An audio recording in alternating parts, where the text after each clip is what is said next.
करणारा कोण आहे? तो आहे, ही त्याची सत्ता आहे. चाले हे शरीर कोणाचे असत्य? काय बडबड करतोयस?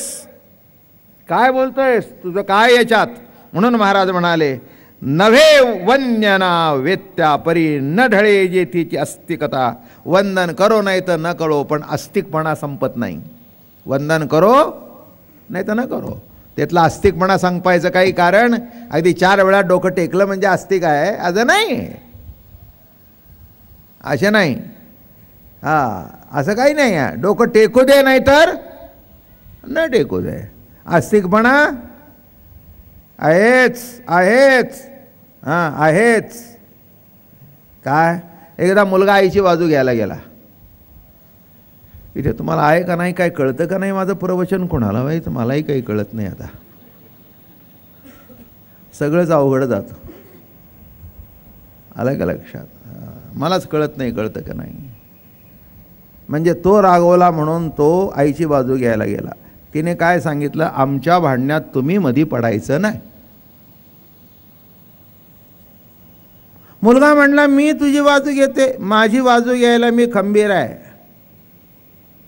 लग्नानंतर 10 वर्षांनी तू झालास, तू होतास का माझी बाजू घ्यायला?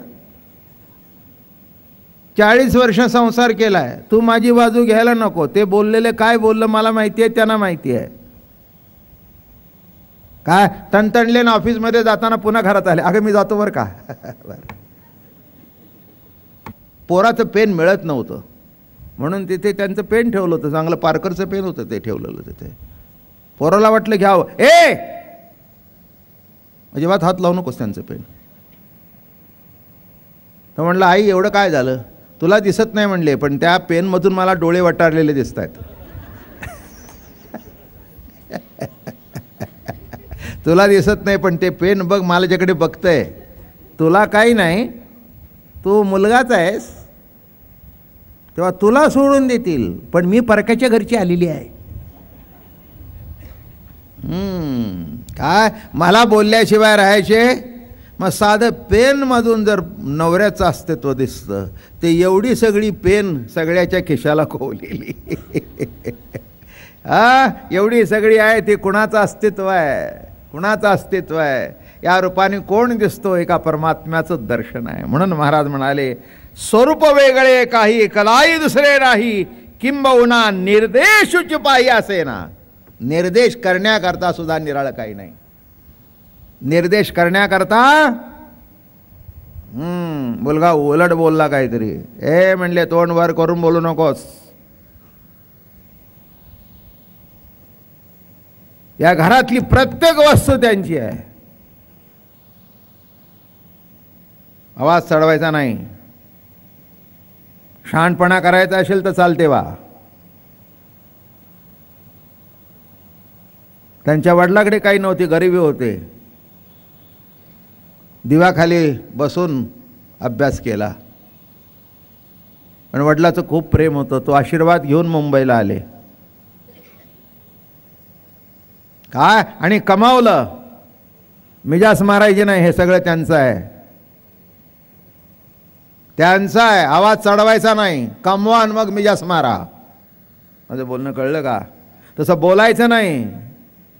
हे सगळं प्रभूचं दर्शन आहे, बोलायचं नाही. काय म्हटलं मी?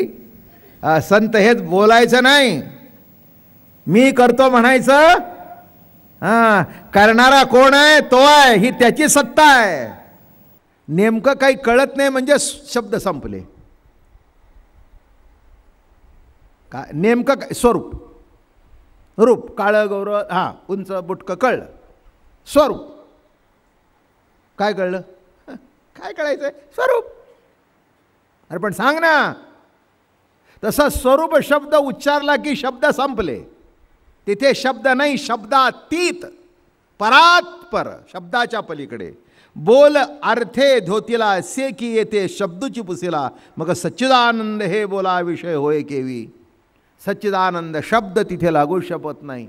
मागे एकदा मी तुम्हाला सांगितलं होतं, सहज एक मी तुम्हाला म्हटलं आपण प्रयोग करू.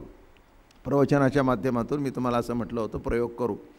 विसरला असाल, पुन्हा करू, त्यात काय बिघडलं.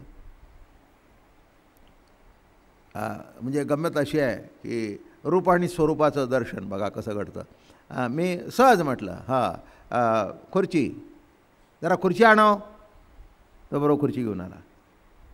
नाही एक नाही अजून 2-3 आणा, 2 आणलं. नाही म्हटलं असं करा जरा टेबल घेऊन या, मग टेबल आणलं. मग असं करा त्याच्यावर टाकायला एक टेबल क्लॉथ घेऊन या, हां मग तो आणला. मग अहो नुसतं मोकळं दिसत नाही, जरा फ्लावर पॉट घेऊन आणा.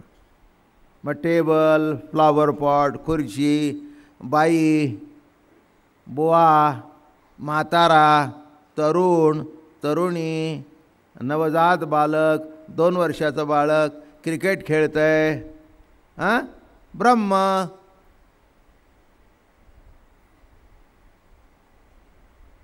बघता काय माझ्याकडे सांगा ना. शेवटी शब्द काय वापरला? ब्रह्म. काय काय तुमच्या डोळ्यासमोर आलं सांगा. कळलं का प्रॅक्टिकल? खुर्ची म्हटल्यावर खुर्ची आली, टेबल म्हटल्यावर टेबल आलं, बाई म्हटल्यावर बाई आली, बुवा म्हटल्यावर बुवा आला, म्हातारा म्हटल्यावर म्हातारा आला, तरुण म्हटल्यावर तरुण आला, तरुणी म्हटल्यावर तरुणी आली.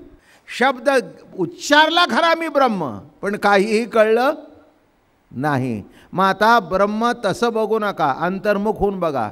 जिथून आवाज उमटतो तिथेच ब्रह्म आहे. बघा राम म्हणजे ब्रह्मच आहे. राम नाम ध्वनी उमटे लक्ष लावी नेटे पाठे. जिथून राम ध्वनी प्रगट होतो तिथेच राम आहे. तसं ब्रह्म शब्द जिथून उदित झाला तिथेच ब्रह्म आहे. मग कळेल हे ब्रह्म सर्व व्यापक आहे. जेणे येथे शब्द रूपासी आला तेणी जे अर्थे शब्दार्थीला, म्हणून अर्थ बोला नव्हेची विषय.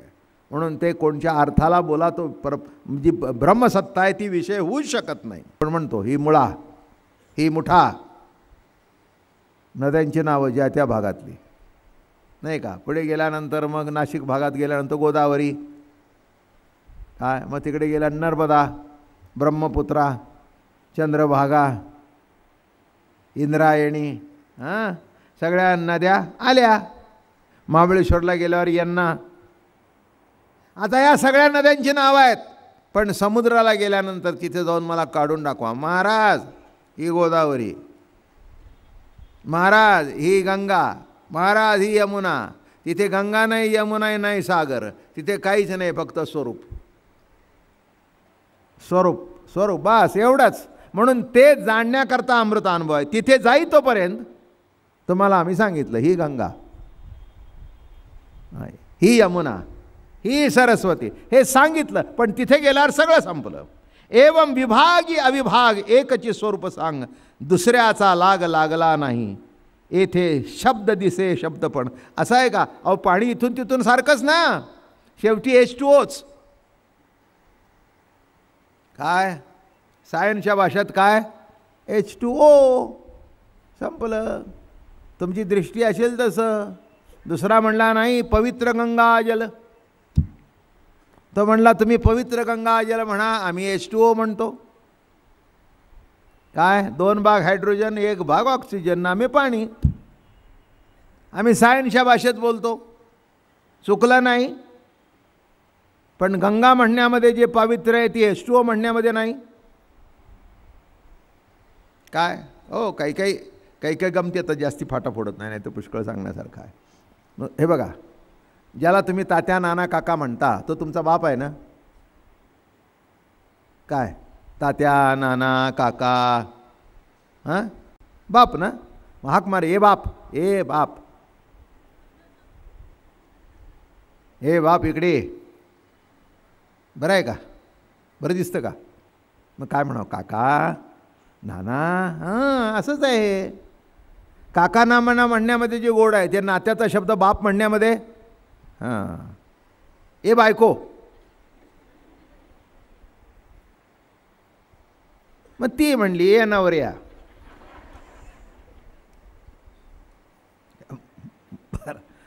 बायको ए नवऱ्या म्हणल्यावर तो म्हणला काय तुला लाज वाटते का? ते म्हणली मग दुसरा कोणी आहे का माझा? नवऱ्या म्हणल्यावर काय चुकलं का? तुम्हीच नवरा आहेत नवरा. अगं म्हणला पण काय अक्कल आहे की नाही? असं कुठे म्हणत असतात का? अहो का हो नाही, हे आहो का हो तर कोणी म्हणतच नाही. जाऊ दे, द्या सोडून. काय म्हणतात ते तुमचं तुम्हाला माहिती आहे, मी कशाला आणखीन तुम्हाला सांगू. काय अनेक नावानी हाक मारतात. नावानी हाक मारण्यामध्ये रस आहे, गोडी आहे. एवं विभागी येथे ते शब्द दिसे शब्द पण तेची येथे व्यर्थ जाण. एरवी स्वरूप मात्र पूर्ण संचले असे. सिद्ध ते चिदानंद प्रत्यय तोच सिद्ध.